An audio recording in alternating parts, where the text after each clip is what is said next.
Shri Gurubhyo Namah Hari Om. So the next topic regarding the Sanatana Dharma Hinduism is the biggest confusion regarding the different gods. People have no understanding whether we accept polytheism or monotheism or something else. Multiple gods or single god. General perception is Hindus worship multiple gods. That's the general perception. Is it true? See, like Max Muller and the followers of Max Muller who don't have the traditional knowledge, they try to interpret the the Vedic stanzas in a way that we are nature worshippers. Hindus are nature worshippers, meaning the people in the forest, they used to worship nature. Like similarly, we also. That is not true. These are all great misconceptions. We are not, we will not be a natural worshipper. Because why I'm saying we will not be? Because the, the, the idiots who are in the current generation, these fellows, they don't understand what Hinduism is. Therefore, they are afraid to say God, Ishvara, Bhagavan. They are afraid to call that. They say nature, Prapancha, Prakriti. Why do you have to say all that? Ishvara. How difficult it is to say Ishvara? Why do you have to take the help of the creation of Ishvara? Just call Ishvara. Okay, that alone. We are not natural worshippers. What do you say? You worship Narmada, Ganga, etc. rivers. We worship Kailasa, Tirunamala, etc. mountains. We worship the fire because in front of the fire we take circumambulation and during the marriage, etc. auspicious ceremonies. And we worship the ether and the air by circumambulating in the same place. We do that. True. But we don't worship nature. How is it? Because we worship the Chaitanya, the consciousness, the Ishvaratva, the Ishvaraness in that nature, not the nature itself per se. Okay. That is why in South, North also it used to be probably, but in South we still follow, in South of India we still follow this. If we by mistake step on somebody or step on money or book, we immediately touch it under touch our eyes, meaning it's a Kshama Prarthana. It is a it is asking for forgiveness. Oh God, because you are not seeing that as a person or an object, you are seeing the divinity there. We see divinity in everything, everyone. If you see divinity and in everything and everyone, how can you be greedy or how can you be envious or how can you feel someone to be your enemy, etc.? It's impossible. That is the greatness. We see divinity in everything, every being. But still, you worship so many gods. Oh, I don't even remember how many gods you have. Okay, we'll come to that. In reality, the Vedic religion did not accept any god with form. We are not people who worshipped forms.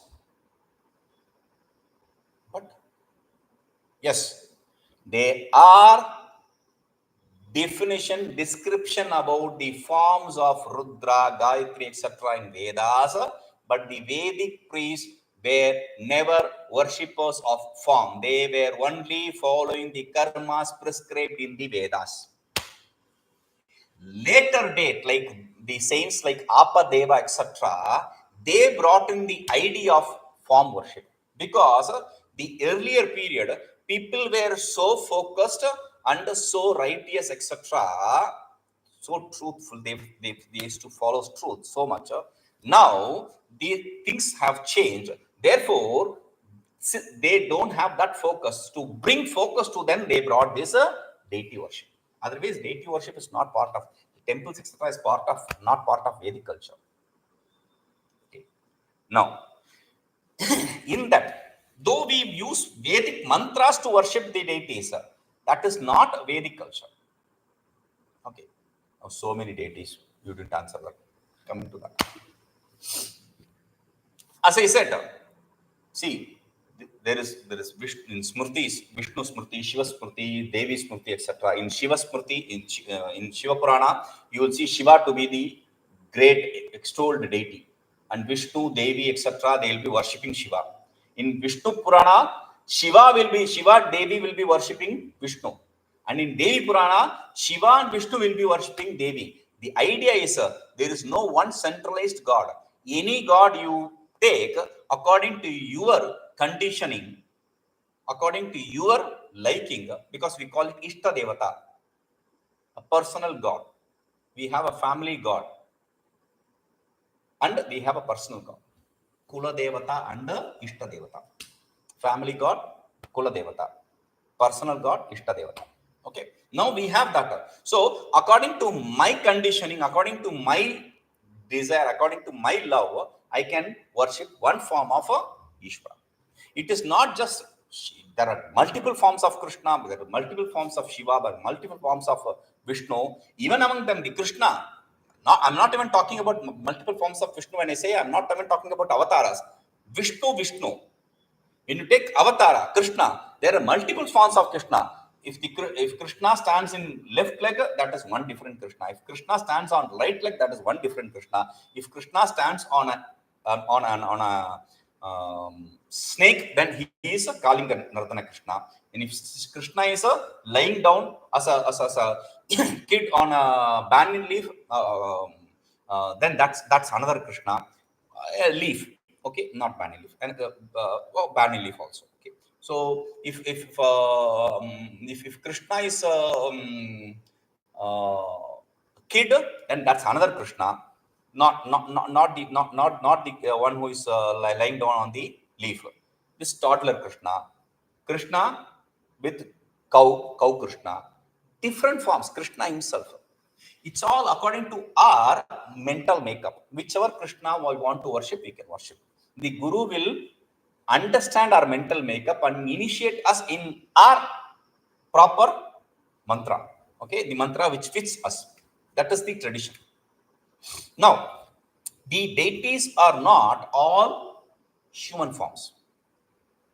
Meaning, I'm not saying, see, when you say Krishna is in the form of human, right? Though he may have extra hands and extra legs, that is a different thing. We are not talking even about deformity. That's a different thing. Kali with 6 hands and all that. That's a different thing. But their form is basically a human form, right? So we are not worshipping just the human form. We worship animals, birds, trees, plants. If you are not convinced with any of that, you can also worship a mixture of any of this, male and female, Ardhanarishvara. Where have you seen both male and female as one God? Okay, you have three animal and a human being and animal combinations.